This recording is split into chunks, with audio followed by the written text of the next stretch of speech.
You added the extra email, the extra review, the extra polish, the extra step. It feels responsible. It feels professional. But if the customer did not ask for it and the business did not need it, then you are adding no value. You are adding friction. Welcome to The Real Place. I'm Milton Flanor. And today we are talking about the kind of work that looks impressive and quietly drains the life out of your business. Today's truth, overprocessing is the waste of doing more than the customer needs. It shows up when we confuse effort with value, or when we keep touching work long after it is already done. And Lean, the question is simple.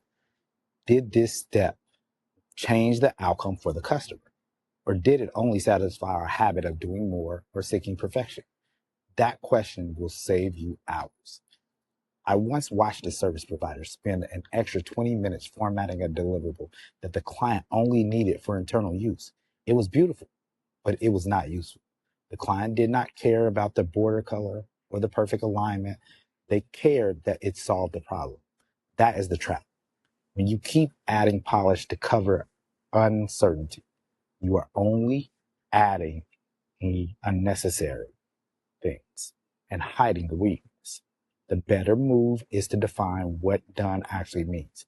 Ask what is the minimum version of this work that still meets the standard the customer cares about, not the standard your ego cares about, not perfection, the customer. If a step does not improve quality, reduce risk, or make the next step easier, it is probably overprocessing. Lean says value is judged by the person receiving the work, not by the person doing the extra work. Here is the floor level example. Consultant creates a 10-page recommendation summary when the client only asks for 3 clear next steps. A designer sends 5 versions when the decision was already made after version 2. A salon owner adds a custom follow-up script for every client when one good standard message would do. None of those actions are evil. They're unnecessary. They are just expensive forms of insecurity. And insecurity is most costly when it becomes a process. The way out is to standardize the right amount of effort, create a clear definition of done, separate must have from nice to have, then build a review process that catches quality issues without turning every job into a science project. That is how you remove overprocessing without lowering standards. We're not becoming less careful. You are becoming more intentional. 3 traps live here. First, believing more steps means quality. It doesn't. Second, confusing client delight with client demand. And third, polishing work because you are uncomfortable with stopping. Those habits make you busy, but they do not make you better.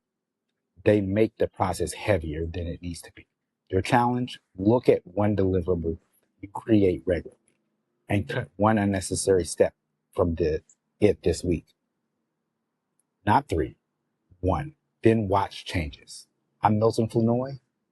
This is The Real Place. Do less of what does not move the work and give the customer value.